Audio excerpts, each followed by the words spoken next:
Okay, good evening, everybody. Thanks for coming to our June 17th board meeting here in Coventry.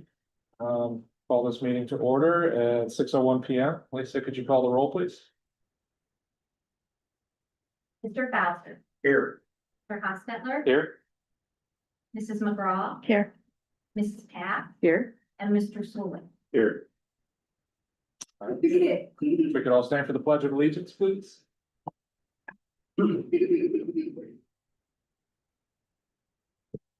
I pledge allegiance to the flag of the United States of America and to the republic for which it stands, one nation, under God, indivisible, with liberty and justice for all. I love it. Yeah. All right, next order of business is to adopt the meeting agenda for this evening. Did everybody have a chance to review, and do you have any changes necessary to the agenda? So moved. Second. Call the roll, please.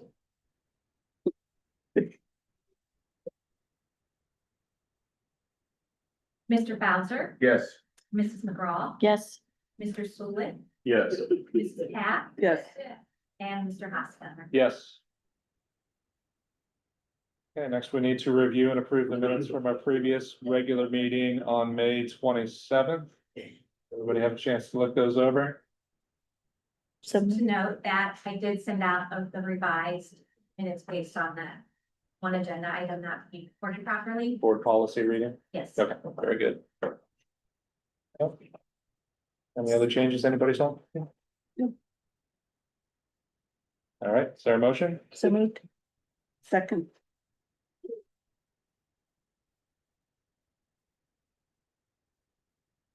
You can call the roll. Mr. Bowser, Yes. Mrs. McGraw. Yes.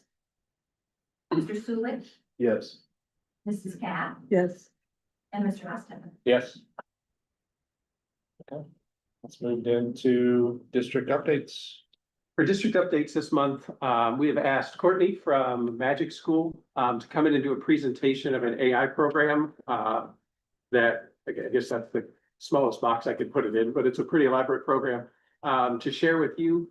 We've been working, I believe, since February, March on looking at how to comply with the new cybersecurity and student data regulations that the state has passed.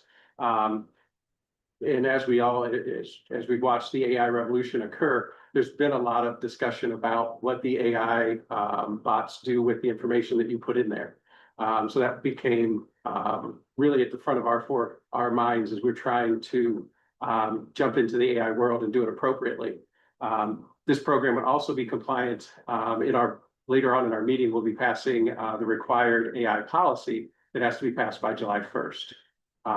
So this would also comply with that policy as well. But I'll turn it over to Courtney and let her share about Magic School. Guys, thanks so much for having me. What an honor to be here. So, a couple things. I'm gonna do like a quick little overview, give you the basics, allow you to ask questions. But a lot of times, when we hear AI, I think a lot of times we're thinking of like how we use it in general, just like ChatGPT, help me meal plan or pick colors from paint for my kitchen. So this is taking AI and putting it into our world of education. And with that, we've done a lot of safety and guardrails. So the big question is like, why now? And just like you said earlier, Ohio is making history. We are the first state to mandate an AI policy, be board approved, which is a really great place to be because we really can no longer stick like our heads in the sand. The kids are moving with it. So we have to have some guidance and guardrails around it. I work every single day in schools with educators. And the one thing that I will say is our educators are eager, they're really excited, they want to do stuff that is engaging for students and improves their efficiency, but they're asking like what can I do? Like, is this allowed? Can I upload this? They don't know what's safe, what's not. So they're really hungry and eager for like guidelines, instructions, and putting those into place. And Magic School allows you to do that. Really what's happening right now in the AI landscape in the state of Ohio is we're going to take this policy that you guys are all approving tonight and turn it into like actual practice. Like What does that mean if we have this policy? How does that mean? What does that mean to me as an educator or as a student or as a parent? Building literacy. So AI is new to all of us. We are still building literacy of terms and what that all means. What that means at different grade levels, what that means as an educator, as an administrator. And really what we want to allow our educators to do is to be able to balance innovation, but without the risk. So that's where Magic School really comes in. I don't know if you guys have heard, but there's been a lot of talk lately about screen time. We have no screen time, no screen time. So it's really, I think these are, as we're talking with our educators and our boards, is we really, not all screen time is created equal, and they really are bumped into 3 buckets. You've got your entertainment, like our YouTube and our streaming and our causing our giggles over there probably. And that has a time and a place. And then we've got our social media, which we all know, and we battle that a little bit. So this is built for engagement, but not education. And then you have your purpose-built like ed tech tools, and that's where the bucket that Magic School falls in. So as we're kind of hearing parents say, like, we have to get kids off the screen, we have to be kind of focusing on what is that screen time? Is it meaningful? Is it engaging? Is it really moving the needle on structure?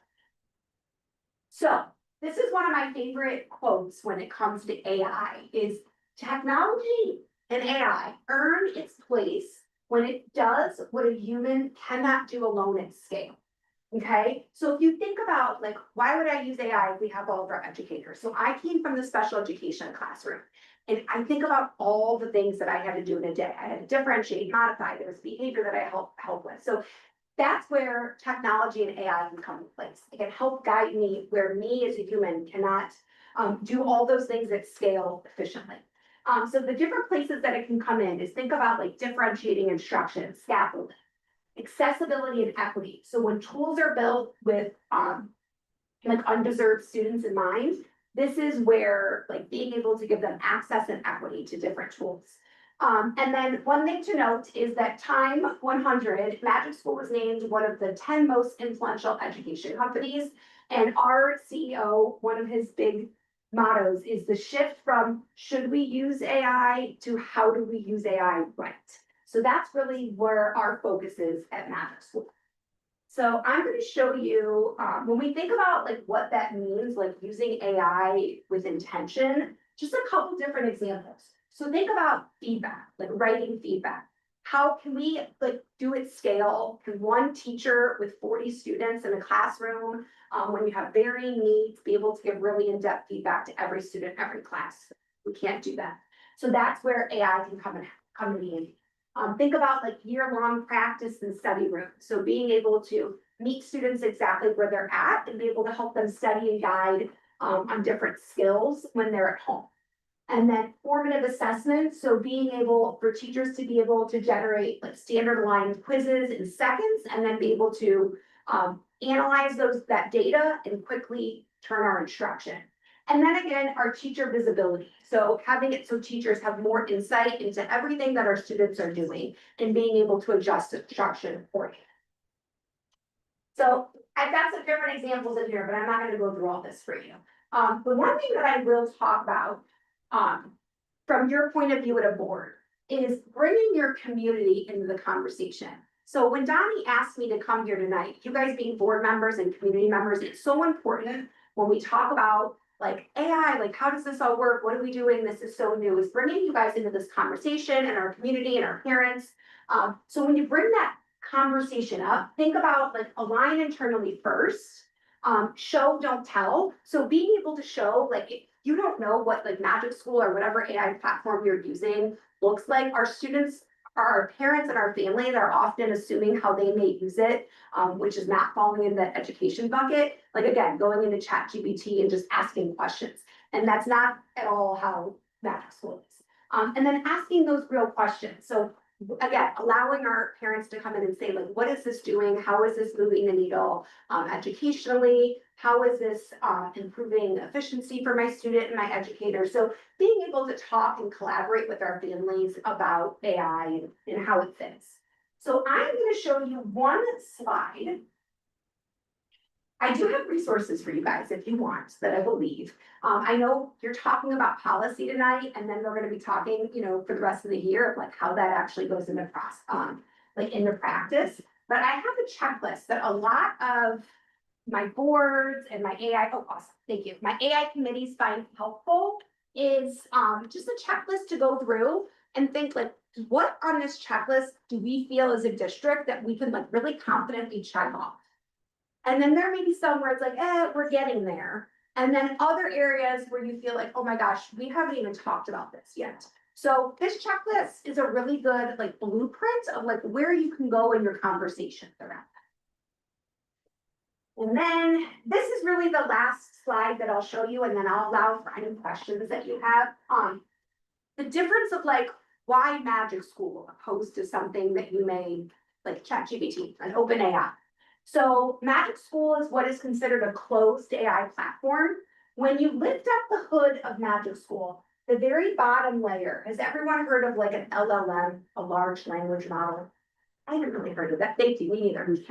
So that's the information that powers your outputs. So most AIs are partnered with one LLM, like OpenAI, that powers ChatGPT. Gemini powers Google, you've got Claude. So we choose to partner with 3 of these LLMs and Adobe for our images. The reason why we choose to have that paid partnership with 3 opposed to 1 is because we want to be able to do evaluations on the back end of which one is the safest, best, educationally aligned, most accurate, not biased output. So sometimes Claude may do that. Other times Gemini may do that. So we have the ability to partner with them and be able to do evaluations to get the best output. We also have a very special partnership with these. I always sounds funny, but like we can't train, we can't sell your data, your input. This is safe in Magic School because of our partnership. And then you get to this second layer. And this is the layer that makes Magic School very, very unique. This is our evaluation and our safety layer. So through this, we are constantly on a safety loop, evaluating like what is age appropriate? Is there anything that is risk? And through that process, you will get moderations that come. So teachers have full insight into every single thing that the students are doing. And again, not just for the safety piece, but also, is this tool doing what I want it to do educational? If the tool is not moving the needle educationally, it's a tool we don't need, okay? And then you get to the top layer, which is the tool that your teachers and students see. So in Magic School, it's not an open AI where people go in, type a question and get an answer. We have tool templates that anybody, if you've never, so you said you never heard of like an LLM before, so maybe you haven't ever used AI, you could come in and fill out a template and get a really nice standards aligned output. Whereas if you're using like an open AI system, I mean, you have to be somewhat of a prompt engineer to get a really good output. So we've created those guardrails and safety. And then as far as our student use, these are tools that are curated by your teachers. They fill out, again, a template. There's the educational purpose and instructional goal of each template, and it's shared through students through a room.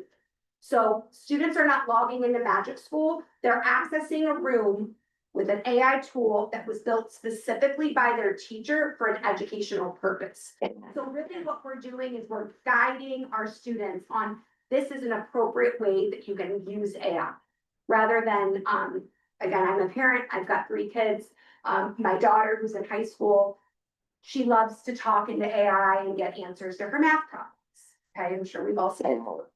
So it's really giving her a replacement behavior that if you need help in math, you can use AI, but let's use AI that your teacher's designed, which is on the back end, your teacher is putting in the methods that she wants you to learn and the standards that it's aligned to, and it's not giving you the answer, it's actually breaking down the problem.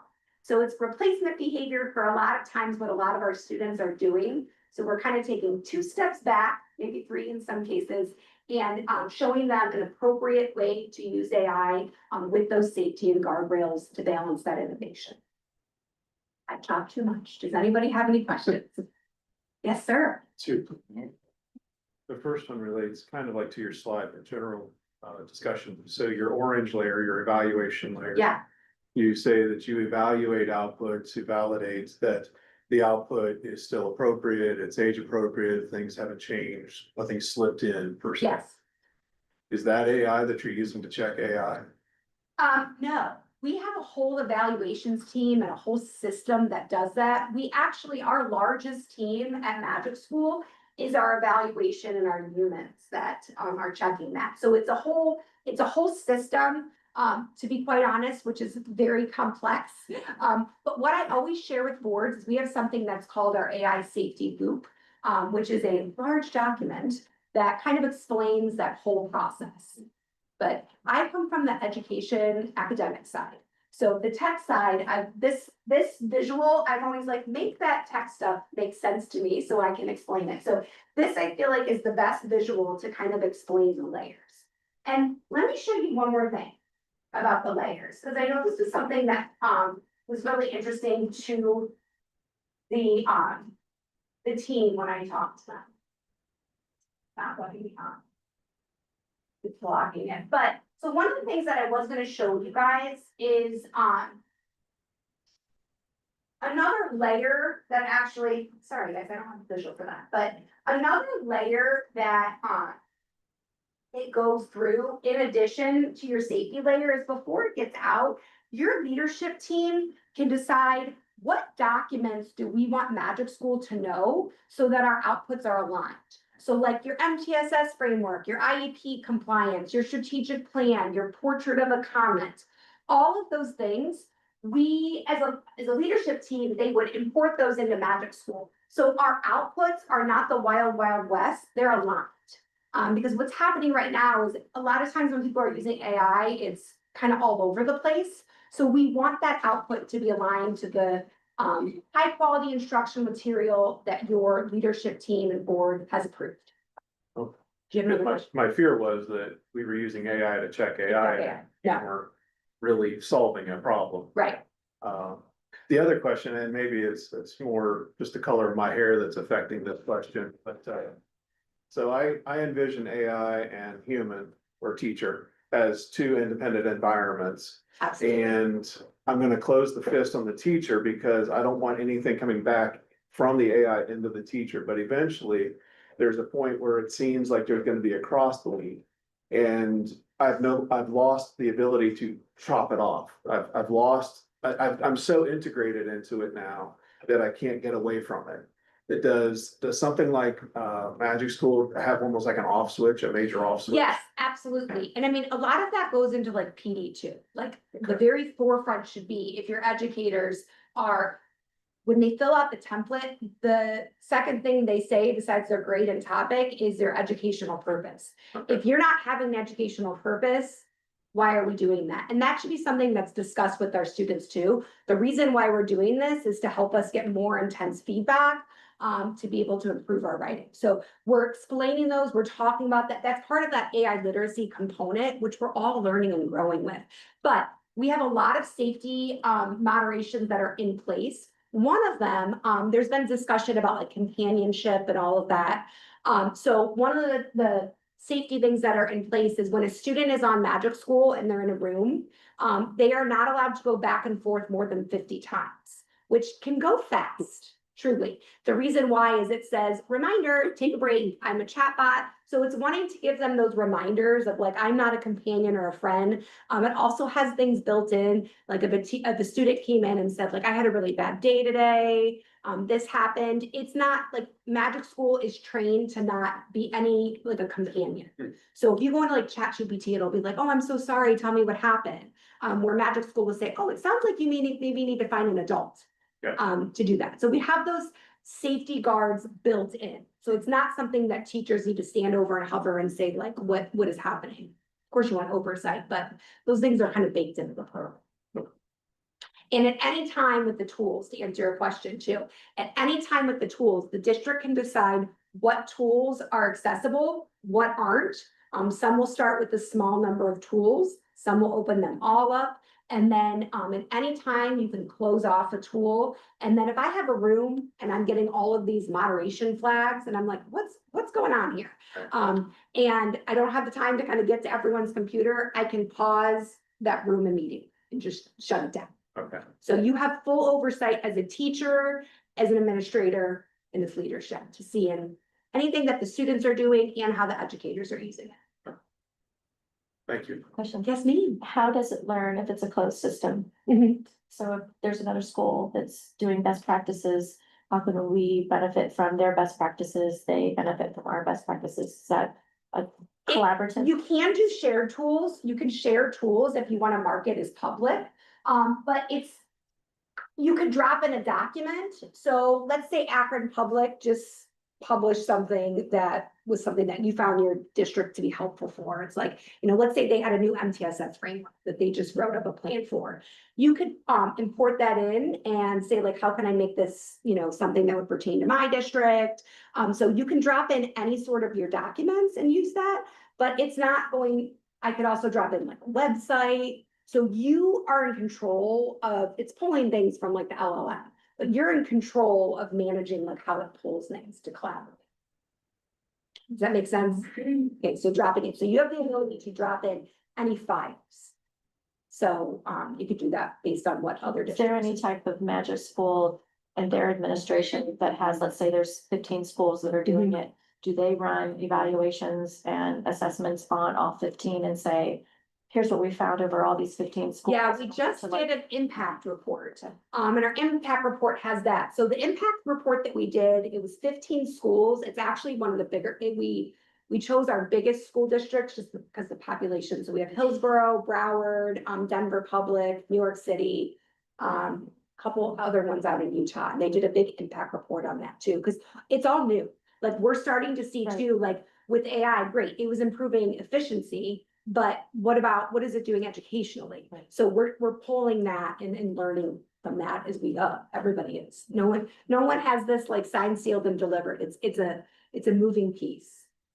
Someone said a comment today that kind of struck with me. It's like they said the AI that we're using today is the worst version of AI that we'll ever use. So it's funny to think because I'm still very bedazzled by something that like, oh my gosh, I can't believe it just did that for me. And I think we'll kind of look back and laugh at that in a couple of years of the things that we thought were so cool. So it's a fast moving train for sure. But I think like, again, having that community awareness and leadership planning, actively talking about it. And in Ohio, like I said, having a policy and having those guidelines and conversations with your staff around it is really, is putting us ahead for sure as a state.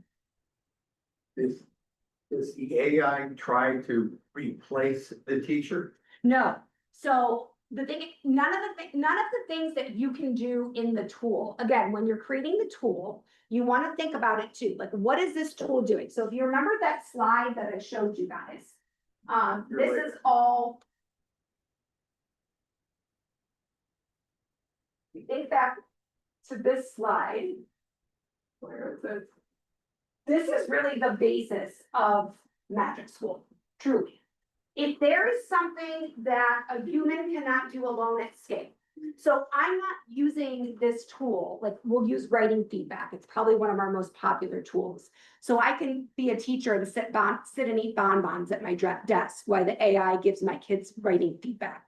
What we're doing is it's allowing us to do our job at scale. So the teacher is loading in the rubric and telling the instructions of the feedback that we want our students to get. And then the teacher is able to go around and counsel with students, like, what did you think about that feedback? And they might be like, I don't really know what it means. Well, ask and give me an example. So it's really just making the bandwidth of what our teachers can do.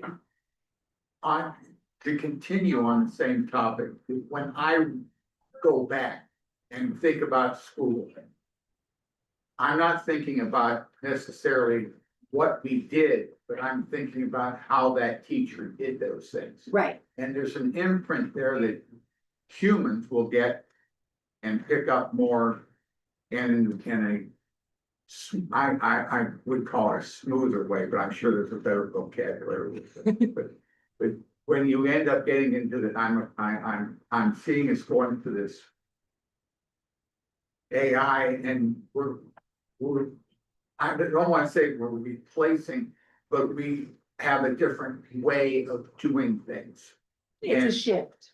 And I'm still old school enough that I appreciate the way I was treated. And Absolutely. I don't know if the AI is going to treat anybody any particular way unless, We never want to replace an educator. This is, if anything, to help improve their efficiency, be able to give them more time and really to personalize things. Like I said, I think about myself in a special education classroom.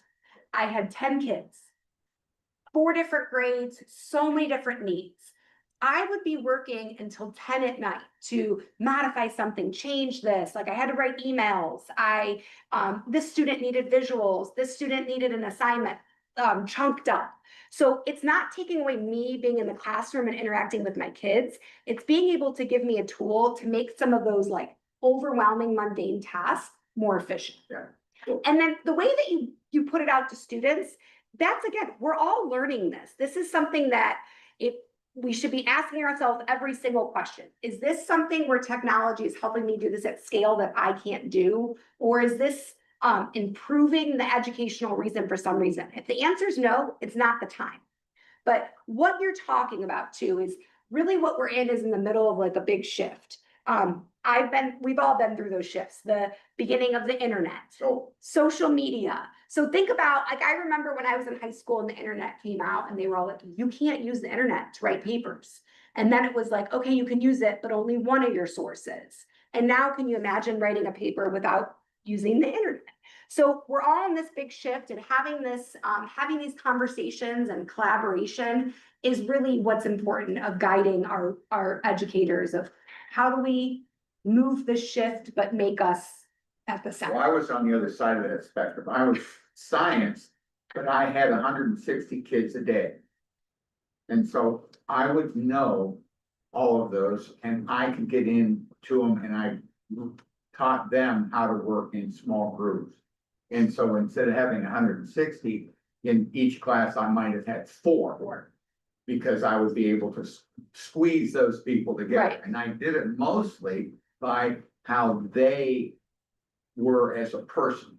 Mhm. And so I got to know them personally. Absolutely. I got involved with them to the point where I would know or understand who they would get along with, so to Mhm. speak, for that teaming that I would put them together to solve a problem, like in physics. We Right. would end up doing things. Right, And you always have that one student that always would have do it. the whole thing, Yeah, and the other kids would just sit there.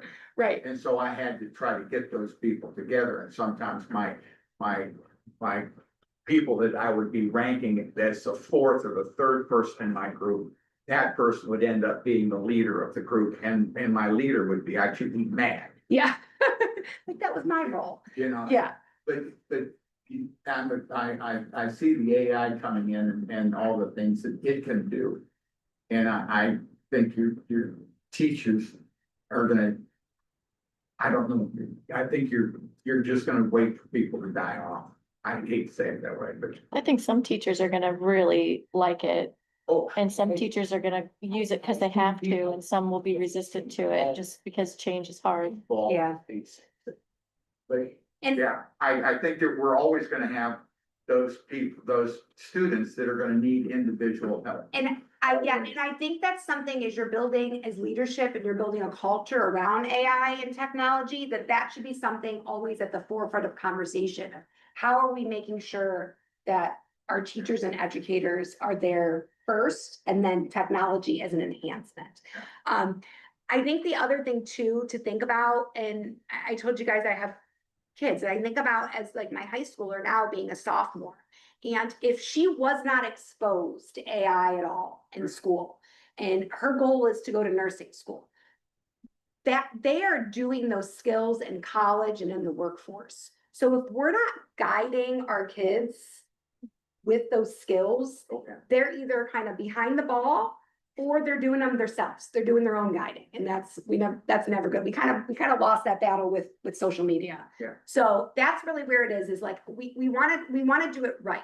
We want to teach the kids, how do we do this? How do we make this next big technology shift, but do it right and with our guidance? And these conversations are really what's going to lead that. Yeah. Yeah. Can you help me to understand how teachers and students interact with the platform? Is there a set curriculum? Is there So videos, chatbots? it's Is it it's personalized? all of the above. So let me see here if I can get on without, I don't wanna take up too much of your board meeting, but, when you interact with Magic School.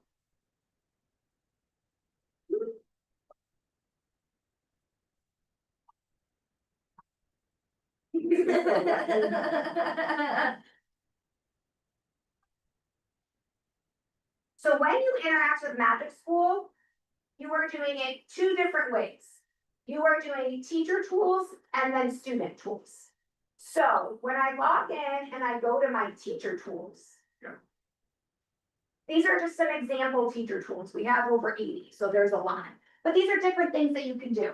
You can write a lesson plan. You can create a custom chatbot. I can generate a rubric. IEP goals. I can generate those. Text leveler. Looking at how to write a professional email, a YouTube video questions, unit plan generator. So these are all templates that I'm like, oh, I need help doing DOK questions. So I can come in and I can get the tool.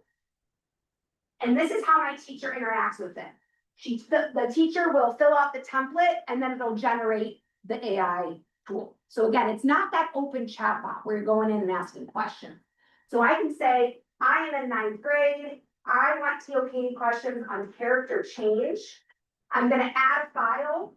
So I am opening up and dropping in the essay that I use in my class. So we want our teachers adding files. We want our teachers adding what they're doing in their classroom. If there's a website or a document that we're using, you can drop in like a screenshot. So maybe if your class was brainstorming on the whiteboard, you can take your camera and take a picture of that and put it in.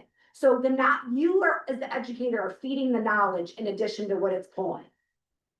So I can say, okay, create me some DOK questions on character change based on that essay marigolds, and here's all my questions. So this is just an example. So depths of knowledge questions is a big trend in education right now, and it's great. It gets our students thinking. They're really hard to write. It's hard to write 4 levels and multiple questions. It's a time consumer. So I can take my questions here and it helps me do this. Then I can say, can you simplify for my students with IEPs? And then it'll take it and it'll take those level questions and give me a simplified version. Okay, so that's how your teachers interact. Now, if I want to take this and I'm like, great, I want to export this and use this, I can just click the export button and I can drop it. You guys are Google, right? You can drop it right to a Google Doc and have it interact with what you're doing. Okay. Do you want me to show you how a student uses? Okay, all right. I don't want to take up your meeting, but okay. I'm the one with the questions. I'm taking up your time. Okay, no, I'm here for it. I just, so same thing for a student. If I'm a teacher and I want to create a tool that I want my students to use, they're not logging into Magic School and just seeing all the tools and they're on their own. It's a very controlled educator focused set. So I'm going to do this tool that is a college and career counselor. So I want to give my students the opportunity to ask different questions about college and careers. Now I'm going to guide this, okay? I am a college and career counselor. This is for my college and career class, which is in 6th grade. What is the learning goal of this activity? Remember I said the first thing we do is a learning goal. So I want students to ask questions about the medical field, include college and non-college, training, and education, okay? Now, if I had some different files that I wanted to add, so in my daughter's school, they use Project Lead the Way curriculum. I could drop that in. So it's not pulling just any information, it's pulling information specific from Project Lead the Way curriculum, whatever it is, okay? And I just click Start Preview, and it's gonna give me an example of how this looks for my students, okay? So how it looks for my student, it says, hi, I'm here to help you explore college and careers about the medical field. here's some topics we can chat about, and it gives them some topics the student can go in and chat. So as the educator, when I'm like, great, this is what I want. This is how you assign it to students, okay? I'm gonna click save to room. I'm gonna label my room. This is my CTE room. I have the ability to set a schedule. So do I want students using this room when they're in my class and I'm observing this? Or is this a tool that I want them to be able to do at home and have access to at home? So you make that choice as the educator. And then I'm gonna click save room. So this is how my students interact with it. I can drop it to them with the URL. Most of our enterprise customers will just drop it into their Google Classroom, okay? So here's the really cool part. I'm gonna preview it as a student for you so you can see this.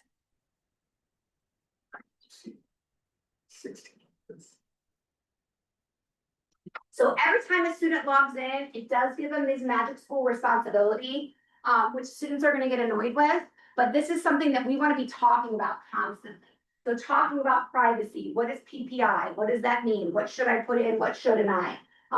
What does it mean to monitor for bias? Like asking those questions, because that's part of the literacy that we need to build for our students. So here's my tool. Here's how my student interacts with it. Maybe my student is not in the mood today, and I'm like, I hate this. I don't want a job. I could care less. Okay? I could be worse, trying to keep it appropriate. Okay, so notice, I hear you, thinking about jobs in the future can feel overwhelming and even boring sometimes. So here's some things that you have to figure out. How we make this more fun? What are something that you consider cool or interesting? Have you ever wondered about how doctors fix broken bones? So it bumps them back. A lot of times if you've ever used like ChatGPT, it'll be like, oh my gosh, why are you having such a bad day? Kind of lead them down that companionship, okay? Now here's the really cool part, and honestly, why Magic School is special. I'm a teacher. I assign this tool. I am seeing right here this room that I've created. There's my student Courtney. Oh, there's a flag. Why is there a flag? What's happening? I can go into Courtney and I can open up Courtney and see all of her interactions. So I can see exactly what's going on. I can also see at the top, her engagement was minimal. We didn't have enough information to see her learning progress towards that goal. And it did show me, I know it's kind of hard to see, but it did show me like what was flagged, and the word was hate. That's a flag that would be flagged to me as an educator when we go up to the administration. But depending the severity of the flags, it'll alert. So this goes back to the very beginning slide I showed you, that balancing risk with innovation. So this allows our students and our teachers to do some of these tools, but we're not just throwing our students out. We're having this, we're guiding, we're checking, like, is this moving the needle educationally? Are we being safe and appropriate? And is this tool something that we're using? At the top of every tool, every room, I can go in and I can see insights. So I can do a quick check of not only the flags, but again, is this moving the needle as far as the educational purpose? If it's not a tool that we need. Does that make sense? Yeah, that's all. Long-winded Yeah, example? no, that's fine. Okay. Question before you. Does that make sense now that you guys see it? So if you have any of you guys used AI like personally? No, you said you do. No, okay. So when you think about using, you've tried, I get it. So when you think about using AI, that experience is very different than like what you're using is like, oh, help me write recipes. It's very closed, it's very educator driven. The educator is driving the outputs. The more information the educator is putting in, the more aligned. We want it to be an extension of the educator. Okay? You guys done with me? Nope. It's fine. This is what we want. Okay, good. Okay. So I think the biggest advantage that AI can provide in education is one-to-one tutoring, right? Yeah, I mean, I think that's the biggest thing. If you look at the difference between a public school and like Elon Musk's kids, they get one-to-one tutoring. get one. I think AI provides the opportunity to do some more one-to-one tutoring, Mhm. but I think a lot of the value in that is that you have to store the student's progress over Mhm. time, right? So the AI has to understand that, oh, now they know what 4+4 is, now we go to We can multiplication. build on that. So does it keep a profile of every student? No, Yeah, so. we it has don't to go back. train learn. We don't train and model that because of the, going back to Senate Bill 29 and the safety and privacy. So what you can do, like I created a chatbot for my daughter that was helping her study for the OST in math. And what I did on the back end was I loaded sample questions and I loaded some information from the state. So I'm telling the chatbot what to ask her. And then what I did is I put in those instructions too. If the student misses the question, do a reteach right then. So I wanted the chatbot to reteach her and break it down step by step. So again, you're not going to be able to learn the student because of privacy. We don't want it to do that. And maybe we'll get there. It's handicapping, it's the fact that we can't follow the student, and every time the student engages with the AI has to learn where they're at again. Right. Ground zero. Right. And that's not like a problem. No, it isn't. And it's like, just regulation. I think too, like, as I think that's something that like our development team is constantly wheeling on, is like, how do we do that and get to know without doing personal identifiable information. And I know one of the changes that we have next year is like, we don't get to know our educators, our users. Like, I don't want it to be like, hey, I see that you always look up this, because that's training and keeping our data. But one of the things that we did is our development team, to kind of combat that for next year, is we created a teacher profile. So the teacher can go in and fill out like a profile of like, here's what I want to personalize. Like, I teach social studies, 5th grade. Here's my key topics. So once the teacher's putting in the information, it's not getting to know her through her inputs. And I think we'll eventually get there in different ways with students, but it's figuring out how and safe. And I will say, you will see it all over any of our documentation with Magic School. Like, safety is, there's some AI companies that maybe have like a cooler feature than us with some things, like everything. And whenever we say, hey, like, why can't we get the Chrome extension? Like, that's pretty cool. And it's because like, oh, that makes it a higher risk for prompt injections. So safety is the number one thing. So sometimes as a person who doesn't have a tech background, I'm like, what? I want to do that. And they're like, there's a reason why the answer is no. So that's kind of always our guiding light, is safety and security is number one. For sure. One last question, Okay, I'm ready for it. for me at least. Okay. So you have had over the years, foreign exchange students. Yeah. Right, so we have, foreign exchange students are coming in from Europe, for Yeah. example. And the EU has a whole nother level of privacy constraints. Thou shalt not store data, and it cannot leave the EU, land surface, right? Yeah. So in an American setting, would the educator have enough control of Magic School such that either A, it would never ask a question, even of only Americans, a question that would possibly break EU regulation? Or alternatively, could they have a setup that says, okay, well, for my American kids, this is what I'll do, but for my foreign exchange EU kids, it's gonna do something different? I'm not trying to make it more complex. I don't think you would ever, like, I don't think that Magic School safety team would ever say, we're gonna do this for this and not for Okay. this. Now, we have different things where you can change modifications based on grade level. So like, there's gonna be different things that are gonna be flagged in high school that not in 1st grade, or versus 1st grade. However, if there is like certain guidelines or policies, that would be something I would upload that policy in that knowledge that we want this at the forefront. Like I said, you're not going to find anything safer than Magic School, but like anything that you want Magic School to know or do, like that would be a document that I would put in your district knowledge. Okay. Thank you. And if you do have foreign exchange students, Magic School is awesome at translating. Oh. So it can do text to speech. The students can talk in their language and have great outputs. You could also, like on any of the outputs, student can turn on translate or not and like switch it on. So a teacher can see like, oh, at the beginning of the year, they were translating like 90% of their material, and now they're down to 30%. So lots of different things for like supporting our English language learners. And even to that extent, the opposite that would be true. Exactly. Yep. I can sit in a French class learning French, and it can tell whether It can I'm help doing you. well or not. Well Yeah. or not. Absolutely.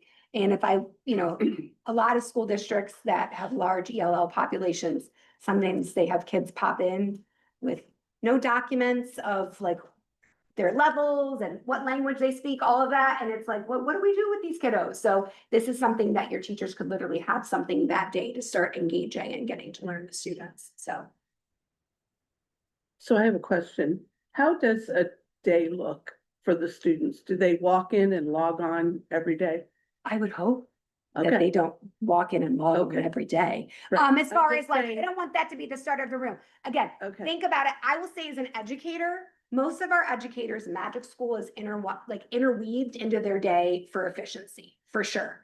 With students, it all just depends. If there's education purpose, going back to that slide, if there's something that the human can't do and we want to enhance this, if I want to engage my students in a way, absolutely. I don't think that I'm thinking about it as a parent. My high schooler is probably using Magic School in some sort. Probably 3 to 4 days a week for different supports. A lot of times for her, at her age level, it's more for like guiding me at home when I don't have my teacher there. And also she's learning efficiency too. She'll take a picture of her study guide and say, can you create a quiz me on this? So the way that she learned, like she loved me to like sit around and be like, hey mom, can you quiz me on this? So it's her way of doing that. So I go to bed at 9 o'clock and she likes, right. She likes to do her homework at 10:30 when I'm already asleep. So, like that kind of stuff. As far as our like younger students, I would think it's more like modeled and interweaved like every once in a while for engagement. Lots of different ways, and our teachers are learning different ways to engage and use it. But I would never want our students to be like walking in and that's the first thing they do. That was my. Yeah, I don't think I've yet to ever see that, and I'm in classrooms all the time. It's an addition. Okay. I have a question. Yes. So as parents and as an educator, do you have questions? No, Go. I do. Yeah. Because I work Go in the ahead. technology field. Right. I'm not sure with our school, I really know is ChatGPT, is AI, are kids allowed to use it? Well, that's a great question. I'm not 100% sure of Coventry, but that's where I think you ask questions that I always, like when I sit with educators and I say, oh, we have this policy. And they're like, what? We didn't know we had a policy coming up. So as parents, I encourage you guys to ask those questions, like what's blocked, what's allowed? Most districts will have stuff like ChatGPT blocked. As a parent to parent, what I do when my kids are using any sort of technology, whether it's Roblox or stuff at school, is I often look on Common Sense Media and see like, what is my rating? So Magic School has the highest safety rating on that. I think there's a lot of people that assume like, oh, Google Gemini, that's school. Like Gemini actually has a high risk rating for students. So it's kind of going in and doing your homework as parents and also asking questions because like we're all doing this together for the first time. Yeah. Yeah. I think the other thought is how do you get students to adopt it? So for me, I'm already seeing young people, or maybe me in my workplace, I feel comfortable with this tool. My coworker feels comfortable with that tool. Kids are already adopting certain things, so how do we get them maybe to stop using? So that's where I call replacement behavior. And I don't know if you heard the example earlier, as a parent, not so much definitely not with my first grader, not so much with my middle schooler, but with my high schooler, we have been doing a lot. I'm like, do you know what your mother does for a living? But we have been doing a lot of replacement behavior. She liked to sit on her phone and talk in it and get math problem answers that weren't always even right. But it was getting her from A to B really quickly. So it was a lot of like education from me, from your teachers of like, hey, what are we trying to solve here? We're trying to solve, you didn't know how to solve the math problem. That's what the problem was. So let me give you a tool that actually does that, not just gives you an answer. So it's a lot of reteaching. And that's what I was saying to you earlier is like, if we get like too nervous about stuff and we get like, oh my gosh, we have to get everything right as adults exactly, they're already doing it. Oh, yeah. So we've got to guide it. And that's something that I've seen in like the parent seat big time is like, we gotta get a home. So that's why I'm super excited that like Ohio was in the best place. Like we are guiding it, we are talking about it, we are bringing it to boards and having these conversations. There's lots of places in the country that are not anywhere near close to that. So. Yeah. Did you have a question? No, I was just gonna say as an educator, because she's kind of outside the education. Yeah. She's asking questions like many of our parents are gonna ask. Right. As an educator, I can also see how it's beneficial, where it's not gonna take the place of a teacher. But I see all of those things that you're putting together, and though they make sense to me because I know where You know those the- things are. Yeah. And how it's still gonna take all of the educator input and student input. Right. And it can't just be, hey, we're replacing it. And we want staff retention. Are these yours? Do I have to? Claim? Do you want it? But long day of teaching. And then I'm sure we all have activities. Like you do not deserve to come home and spend 3 hours. Like, I don't, what subject do you teach? I taught social studies. Social studies. Okay, so maybe we're grading essays or tests and all that kind of stuff. If there's a way to improve your efficiency, so you can be able to have like time at home, like that is not like, it's not a stamp of approval to be like, hey, I spent 4 hours doing this. Like, we want our teachers, like, there's been a huge issue with like teacher retention. We want our teachers to feel energized and happy and be able to be there for our students, not doing some of that stuff that. Well, right, if I'm creating a lesson plan, and when I create a lesson plan, these 5 resources come up to me instead of me having to do all that. on my digging. own. Yeah, It's fantastic. Right. However, the next day when I'm in front of those kids, right, that is when they get that interpersonal. right. And if you're coming back energized and not feeling, For sure. it's just like maps. Yeah. Like if you think about the Google Maps, like I could go back and use my skills of looking at a map and, you know, all the old, but isn't it much easier and more efficient to pull it up on Google Maps? It's like sometimes new things are okay. You know, my dad always looked at me, you gotta learn how to read a map, but I don't know how to read a map. So any other questions, guys? Okay, well, this was actually lovely. I loved being able to have this conversation and hear from community members. I will say one last thing. Something that we did in Copley, which was lovely, was they did an AI literacy night for their families and brought families in and kind of showed them different ways that it was being used and thought outside the box of like what it is that like our parents were thinking and allowed them to ask questions. And it was an awesome way to bring like your community and involvement in and make them aware. So I know that's something that, you know, you guys are kind of in charge of and leading.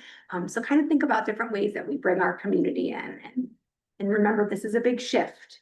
This is new for everybody. So I appreciate your time, Thank you guys. so much. Best glasses, like, right? And no other questions? You guys sure? Yeah, thank you. I'm off to line. Thanks, guys. Thank you. Thank you very much. Here.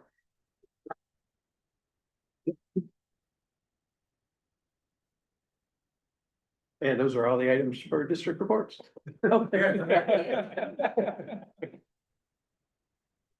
All right, next item of business is citizen participation. Nobody filled out the form, okay? Board of Education comments, and start with Laura. Okay, so since we're online, hopefully this will show up. Okay, so this is our community newsletter, our Coventry Connection. And everybody who is a current student or an employee got one of these, and also 5,000 of our closest residents to our school. They were mailed out. You should have got them in the last couple of days. So a big shout out to Megan Grabsky, who did a fantastic job on this. There's a whole bunch in here about our graduates, about our sports highlights. I'm trying to do this here.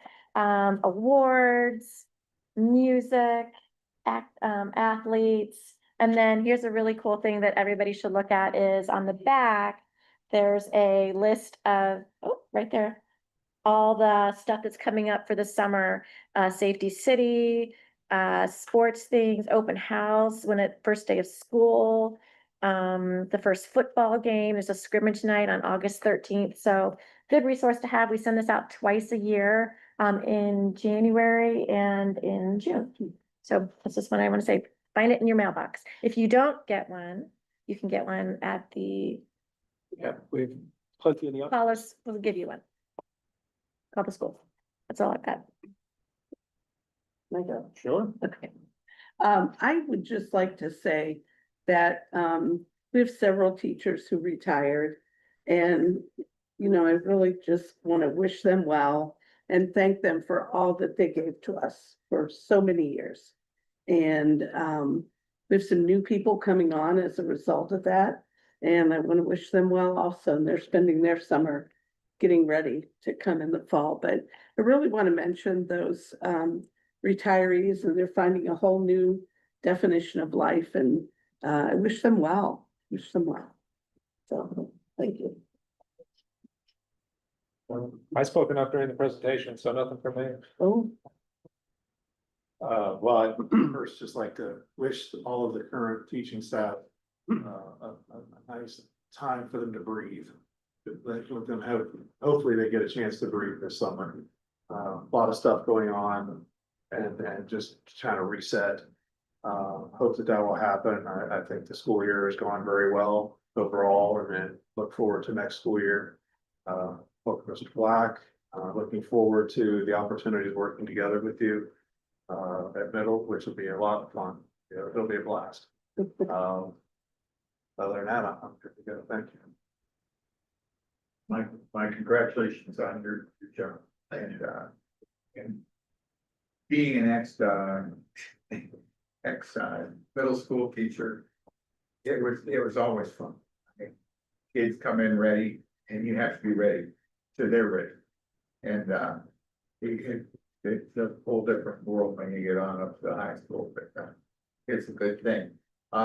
This AI, again, we're really not gonna know anything about it for about another 10, 20 years. It's kind of like social media. I'm sure at the beginning of that, everyone was really excited. Then now I went to a restaurant and I see 4 or 5 people in a family and none of them are talking to each other. Everyone's got their head down and they're all doing their little phone deal. And we end up, being our own worst enemy on some of those. There's so many things that AI can do for us as a teacher, and as a student, and what we can actually grow from those things. But in anything, there's always those dangers. And I hope there's going to be fewer than there are more of those. Our kids need us.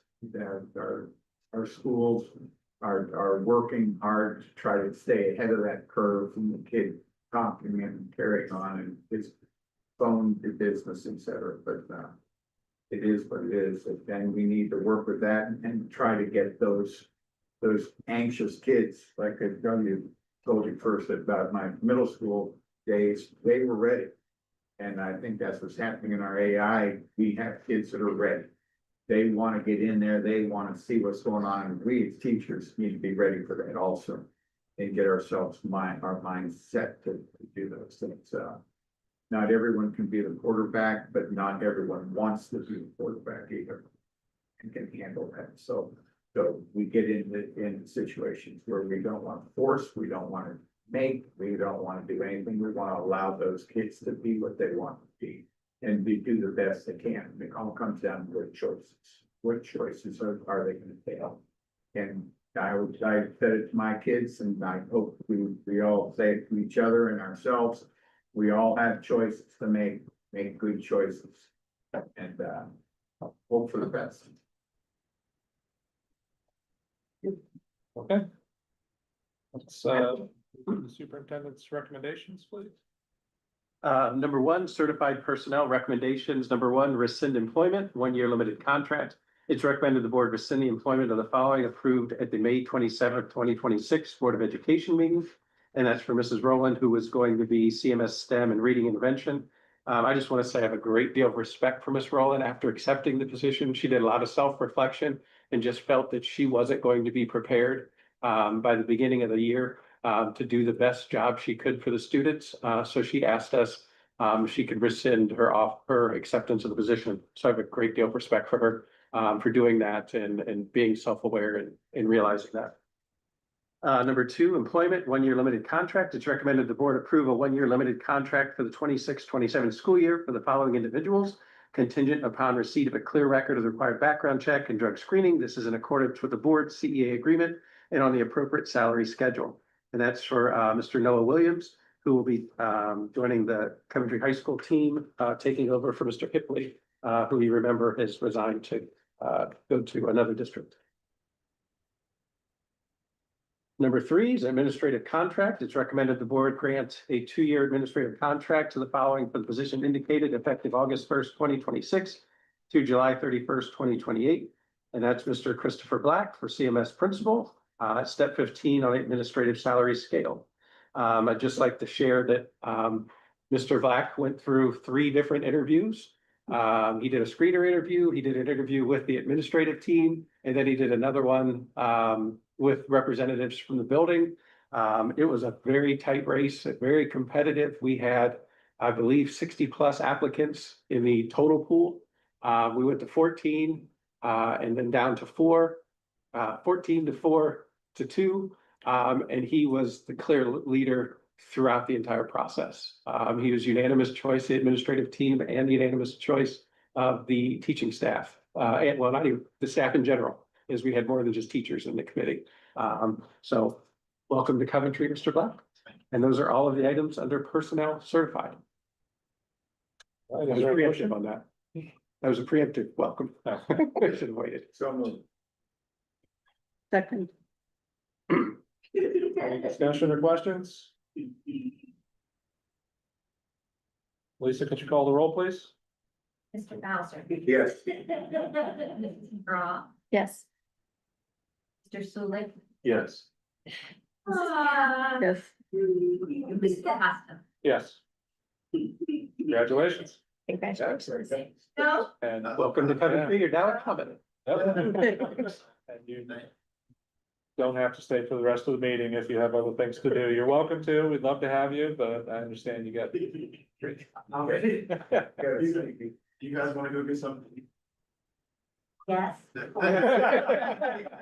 you bring me back something? Ice cream works really well. It was great to meet all of you. Thank you. Yeah, welcome to Coventry. Thank all. Everybody. Dan, good luck. Hey, thanks. thank you. I got a name I can remember. Thanks. Thank you so much. Take care.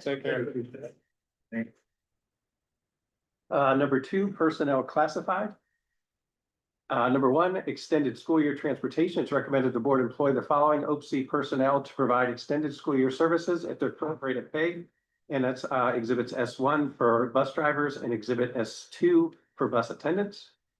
Number two is recall. It's recommended the board recall the following OPC positions from the reduction in force list for the 26-27 school year. And those individuals are as listed. And as I shared with you last month, we expected that all of those individuals would be back, and they are all back, the ones that chose to return. Number three, resignation. It's recommended the board accept the resignation of the following employees for the positions indicated. That's Miss Greta Perry and Miss Amanda Stanton. Number four is a retirement resignation. It's recommended the board accept the resignation due to retirement of the following employees for the positions indicated. And that's Mrs. Bauer, who has worked a number of years with the children of Coventry. And we thank her for everything she's done. She's been very impactful and in the classroom over the years, and we wish her nothing but the best. Number five is change in hours, buildings, and positions. It's recommended the board approve a change in the hours, buildings, and/or positions for the following employees effective with the beginning of the 26-27 school year. And that's for Ms. Bess, Ms. Bennett, and Ms. Delinsky. Noting that Ms. Bennett is moving into the new position at CMS as we're opening a new low incidence or MD classroom at the middle school due to student need. And Ms. Delinsky is replacing Ms. Fitzpatrick here at the high school. Stipend is recommended the board approve the following CMS school crossing guard stipends. And that's for Ms. Thomas in the morning and Mr. Savoy in the afternoon. And I can't thank them enough. These are two positions that are incredibly difficult to fill. And I'm eternally grateful that they're willing to step in and do those positions each day. Number 7, employments, recommended the board approve the following for the position indicated contingent upon receipt of a clear record of the required background checks effective with the beginning of the 26-27 school year. It's Melton, Corora, Goodman, and Corora again as a bus attendant. You'll notice some of those names are names we've seen before. We're excited to have Miss Corora back. Miss Goodman's been around. She knows the district very well. Number 8, revised job description. It's recommended the board approve the following revised job descriptions. That's for guidance secretary and athletic secretary.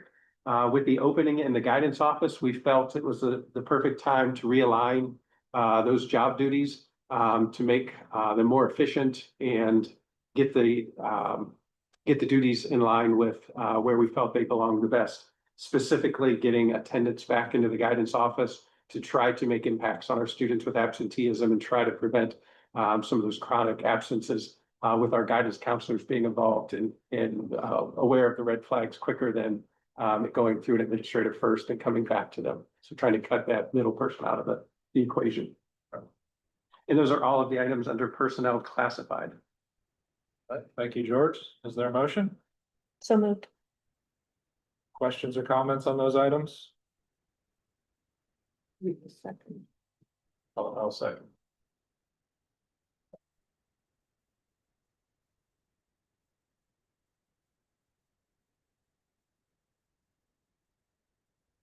Any discussion? We have an opening now for a secretary, Guidance. guidance secretary. We needed to approve, get the job description Gotcha. changed, then we'll post it and start searching immediately.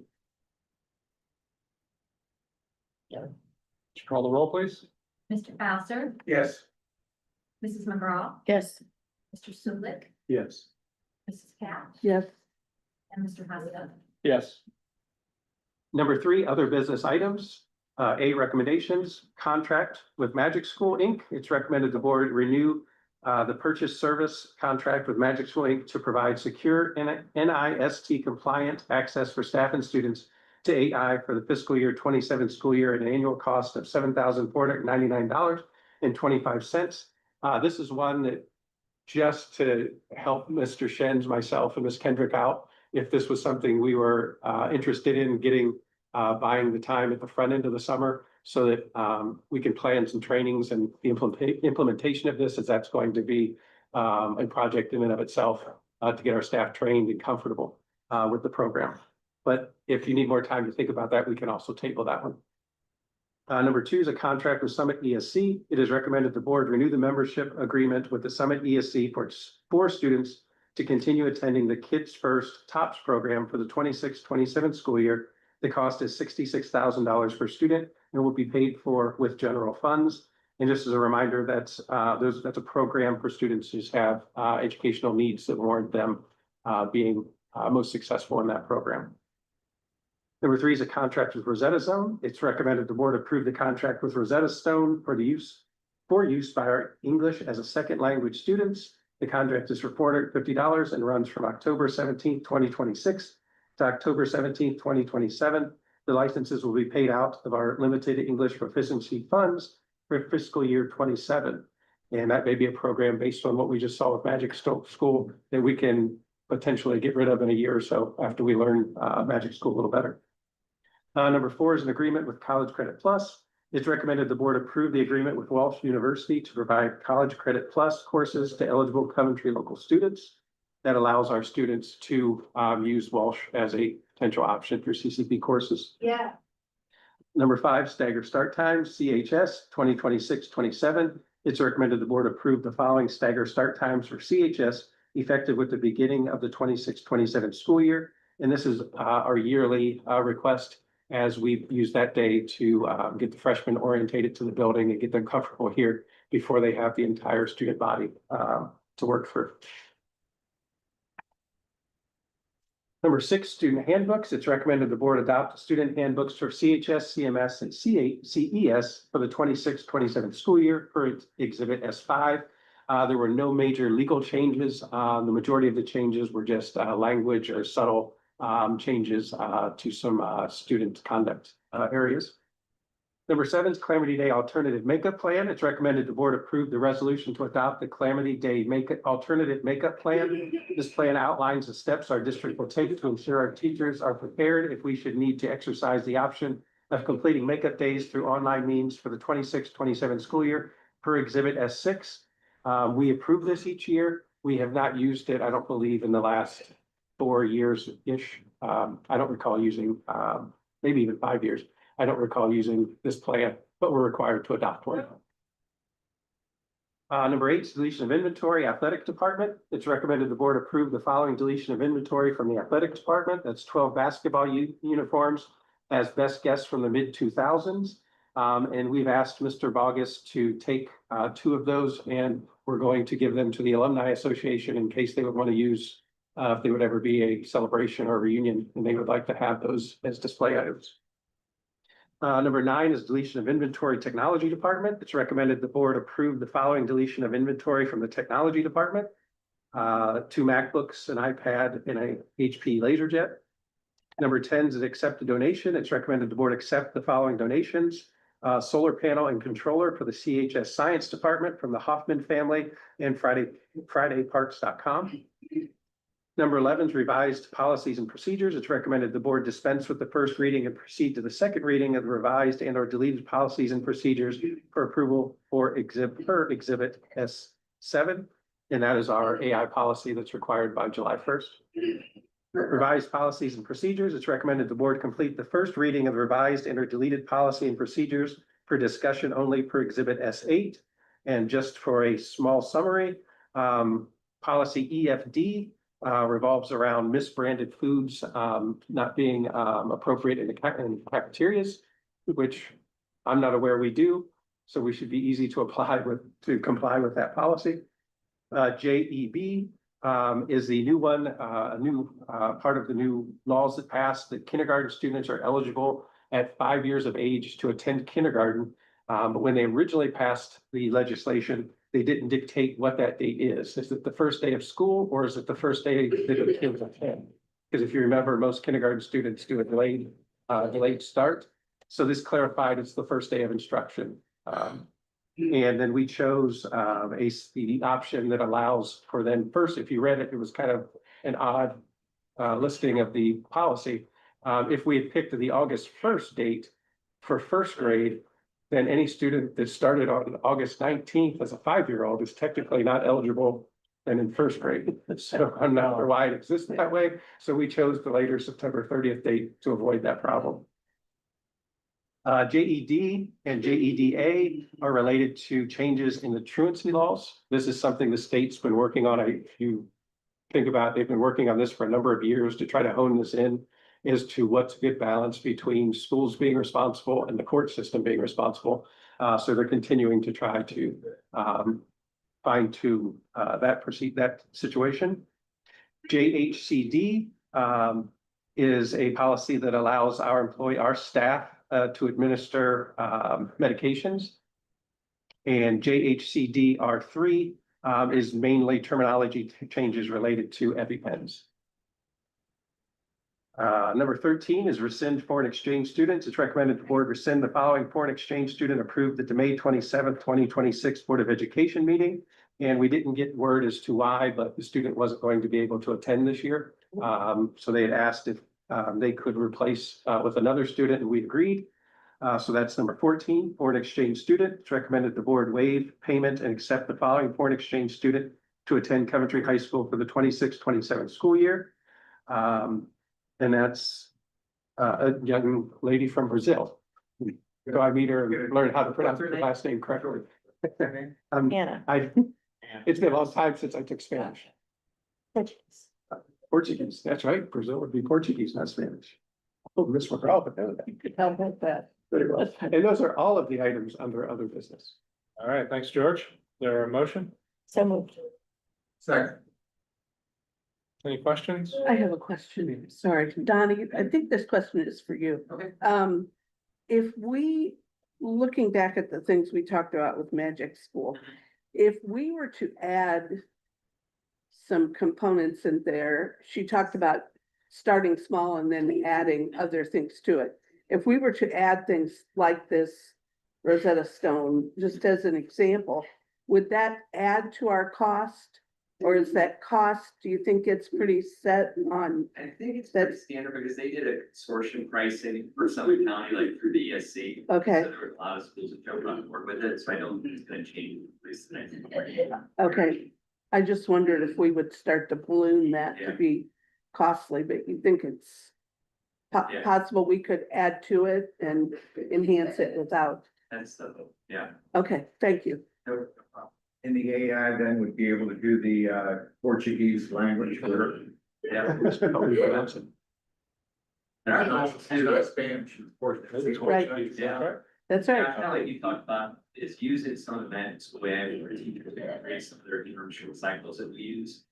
So people create the assessment, use it to put in the rubric, get the results, line it with the state test, so it kind of here's what they're gonna see on the state test. We take 3 of those in the classrooms. Test. So we do that 3 times leading up to the state test, so I think the goal is for the teachers to take some of the results, put it in the Google Classroom, and then put it back in. To kind of level the kids, modify and enrich where they're at, so like Yeah. we're saying, to kind of use it as a one-on-one tutor. Kind of like backdooring that without putting the kids' private personal information in there, but still being able to narrow it down to type for care act. Yeah. I think we can do, Thank you. Cool. Yeah. I still struggle with I know, with the information privacy, Mhm. right?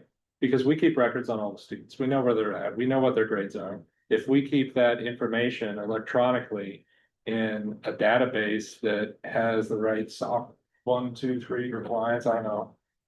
Yeah. Then it should work. But anyways, Yeah. that's conversation for another day, I suppose. yes, I think the thought leaders behind this is they probably have multiple reasons why that's not good at the moment. Yeah. Okay, well, it's a step in the right direction. Yes. Yeah. The first option or the first item. So it is a renewal of Magic Schools. There's already Magic School stuff. That's a typo. It would be the first time adoption. you know, we pushed our teachers to Okay. use a free version of Magic School this year, we have about 15 teachers, 5 in each building that used it quite a bit, we got pretty good feedback from them, there was no. Like, you know, there was no monetary. That was like a trial. Okay, so this 7,500-ish is the first time, it's the initialization fees, it probably comes with maintenance costs, it's covering, yeah. Training? Yeah. Training, okay. Yeah, Courtney's coming back in August with Scott Ross from PSC, they're gonna do a partner for some of our staff. August 12th. Okay. Tuesday. So it's not a renewal. Okay. I guess technically because we had the trial, but Yes, that makes sense. I don't consider it a renewal. Okay. So that's the word that we see on screen with renew, is that official document? It'll be changed for the minutes Okay. to approve. Okay. Sorry, thank you. Other questions? Yeah. Would you call the roll, please? Mr. Bowser, Yes. Mrs. McGraw, Yes. Mr. Sulik, Yes. Mrs. Patch, Yes, and Mr. Mustetler. Yes.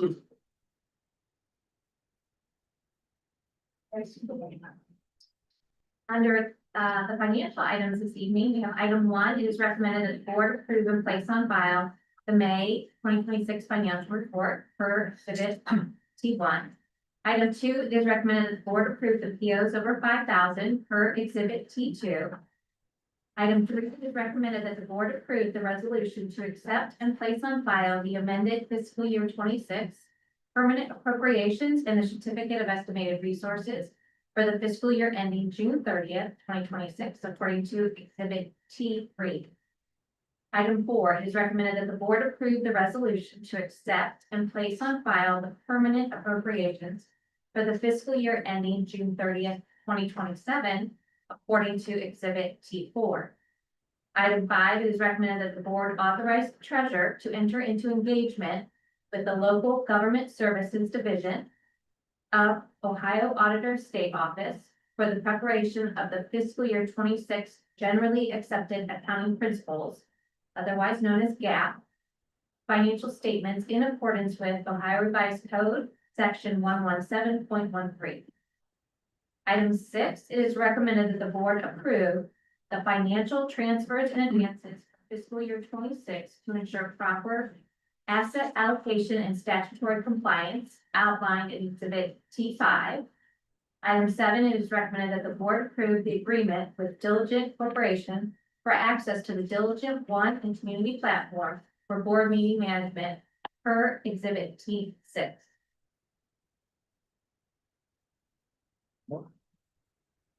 Thank you, Lisa. Is there a motion? I'll second. Questions? I'm not sure what board meeting management is. Okay. Sorry. That's quite all right, because there are actually a couple of things I'd like to review. The last item, item 7. Our board docs currently manages or houses our board policy, online policy manual, as well as the program we use to view the board governance items, which is sort of the management of those items. So that program, board docs, is what's currently used. OSBA is moving away from board docs to a whole new platform for policies. And that should be rolling out in July. Along with that transition, we were going to move the management platform also to the new system. However, it's not ready. And our contract right now with Diligent ends this month.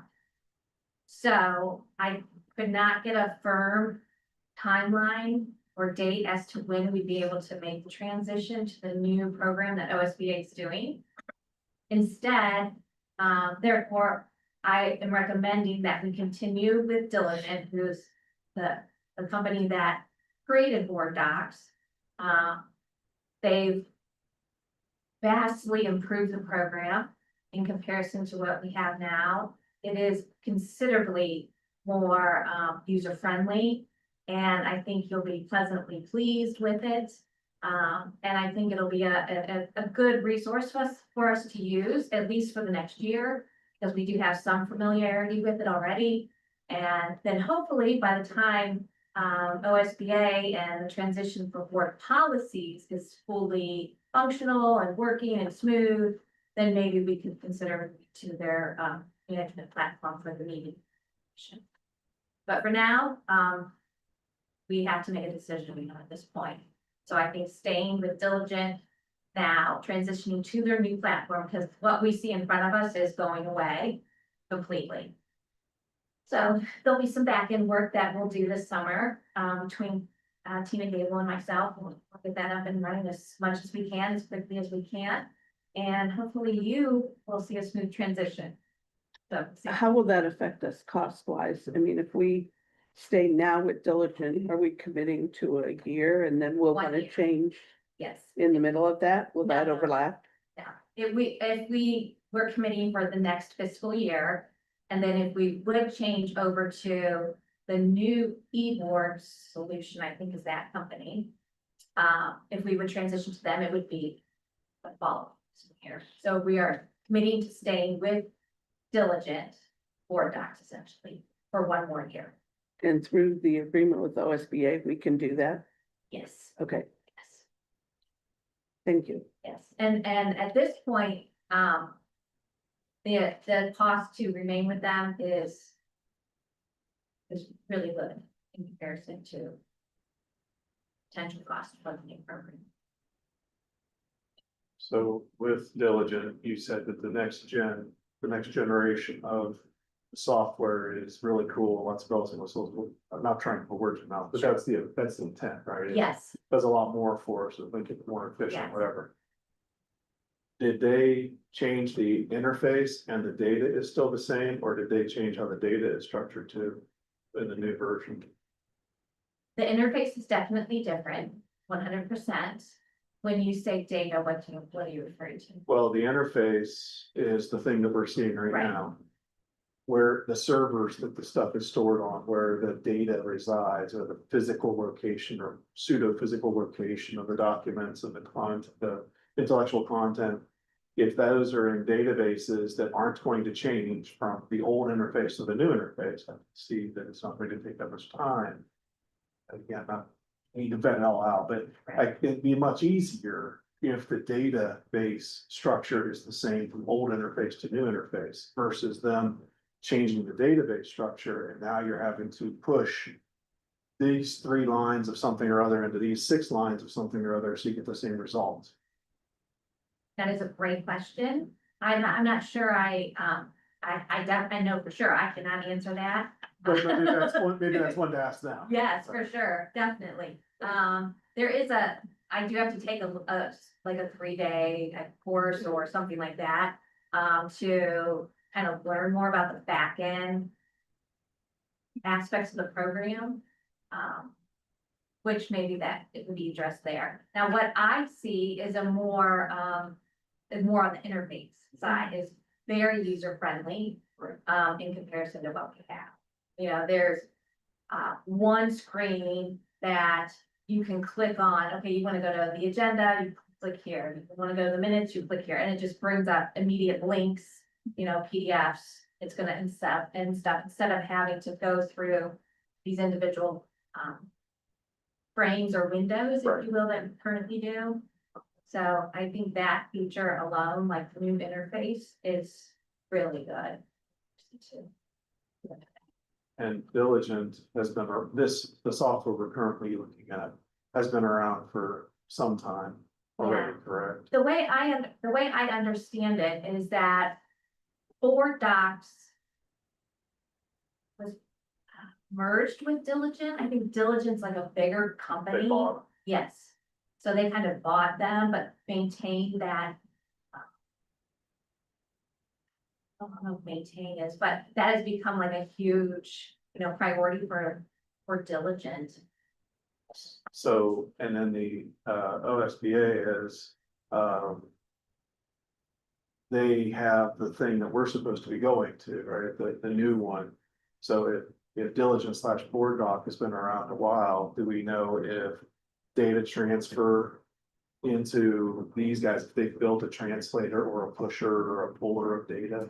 I don't know that. I doubt it, to be honest with you. I think they're gonna be like completely separate. They're not going to talk to each other. Right, I wasn't expecting the Ohio State version to come and talk to the same data. Okay. But did they, in their foresight, write something that can go in and capture this data and reformat it into their data structure? I don't believe they have for the board meeting in it, Okay. but yes, for the policy meeting. Yes, there's at least pieces of it already in play. Yeah. Of migration. Yeah, Yes, that's, thank you. and that's what I think they're a little behind on. Yeah. You know, is that migration Right. piece over to their new program. Because anything they can do will help you out, will help us out, so Yes. things you can push for. Sounds good to me. I'm not my question. Now, the nice thing is though, too, both on the superintendent side and the treasurer side, even though we do have this online platform and we've had it in place now for 4 years at least. Well, maybe 5. Sure. Since COVID. Has it been since COVID? Hey. Anyways. Yeah, we have also maintained our own files. So in the district. Right. So we still have that in Dropbox. Which I think I'm gonna access to. 2022. There we go. Pre-COVID, post. All that to keep We keep them forever. forever. Yes. You want to see our Anybody from the records retention? retention policies? Forever, They're perfect. using that term. All right, any other questions for Lisa? Just a couple items I'd like to note on the POs over 5,000. I did follow up on some of the items that we had talked about a couple days ago, and as well as made a couple of changes that you might not have seen prior to the meeting today. One of which was under general fund, school board.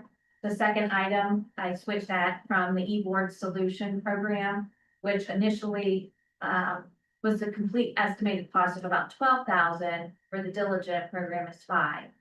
So I wanted to point that out. In addition, there was some question about the physical science versus ELA adoptions and what those purchasing. And George, feel free to chime in if I miss anything, but provide a little more clarification on these line items. So there is a subscription to a program called Inspire for physical and earth science at the high school.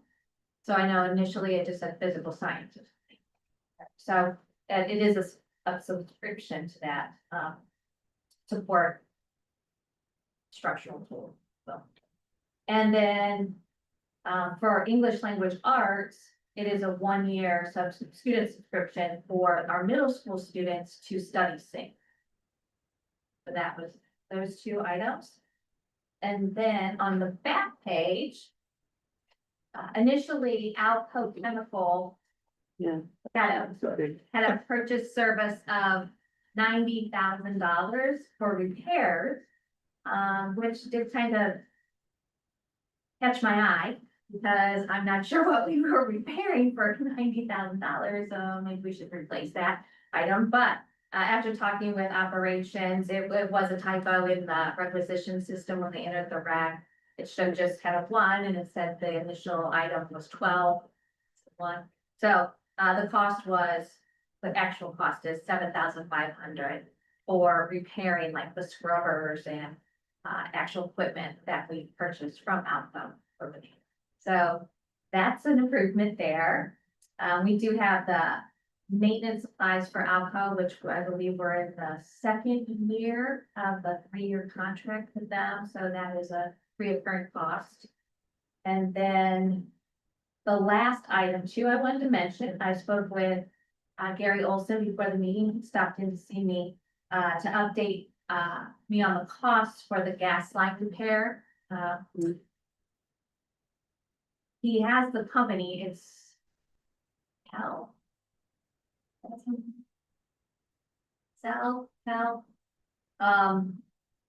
But we do have already, and it's still open, a multi-vendor purchase service for emergency repairs. So we already have that purchase order in place that we can charge this cost to. I just wanted to make sure that the board was aware of it, because it is over $5,000. So the total cost to repair that gas line from the high school building back to the maintenance buildings and the little bus garage back here, which is over 400 feet, is $6,270. And they can do the boring as well as the end connections, so that you can the whole thing, so having to use multiple vendors, which I was happy to hear. Will that be done by fall? Yes, they're gonna start working on it, as he wants me to let him know if you guys approve it or not tonight. So I'm like, okay, I wrote myself a post-it note, I'm gonna let him know. And as a backup, he asked me to do the same thing. Oh. He asked me. Yeah, let's all call it. Yes, everybody texted. Everybody, it's good to We did do. So if I could just add on to that, we've investigated this smell, I'm gonna say for at least 3 years. And the last time we investigated, I believe, was the beginning of this school year, or end of last school year. And it was every time we had anyone out, they attributed it to the well that's over on the track, over at the track, which made sense because the wind blows that way. And it seemed to be connected to, on windy days, we smelled it more. But this week, it was really strong again. So they investigated again, but this time Enbridge brought out some different tools and did some boring, and they bored through a spot in the asphalt, and they were able to put their tool in there and realize that is where it was coming from. So while it took us a long time to figure it out, I'm very grateful that we eventually were able to figure out where this was coming from, and that it was a low pressure. Not a lot of gas was seeping out at any one time. So are we still required because that's an emergency, I mean, we can fix it, or do we need to go through a bidding process and all No, that, or Yeah. it lets us just get it fixed? Yes. Good.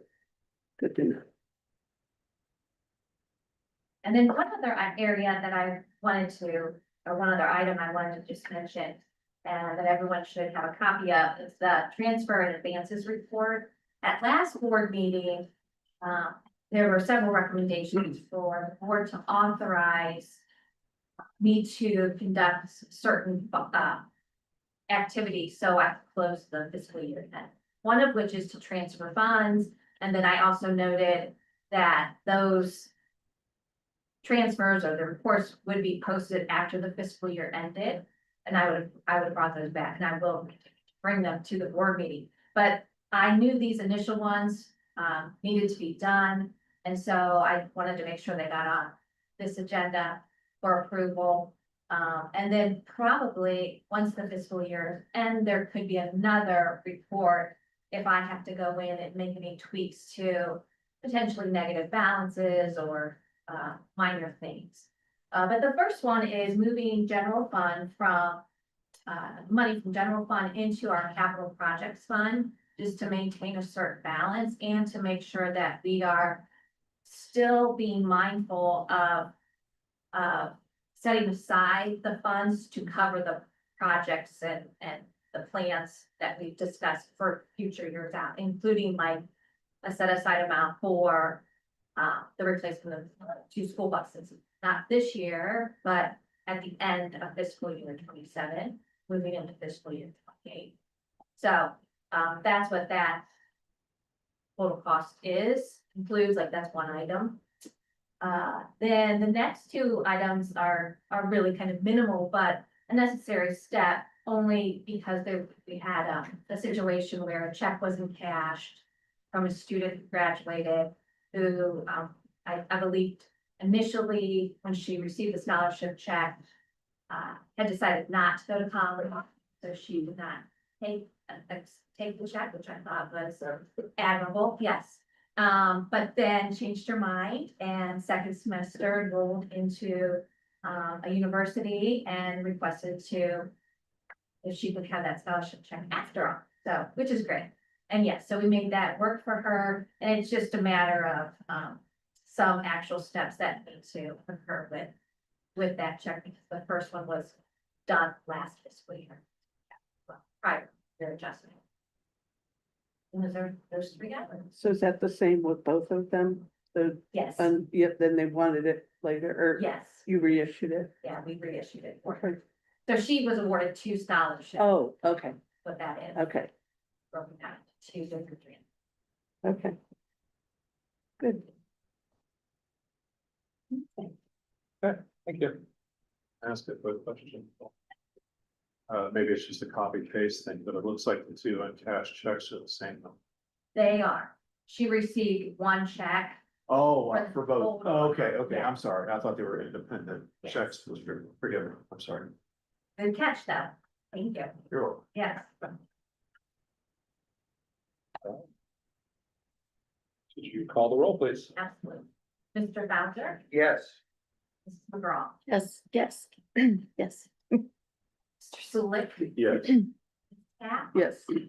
and Mr. Hostetler. Yes, somebody call Gary. Everybody.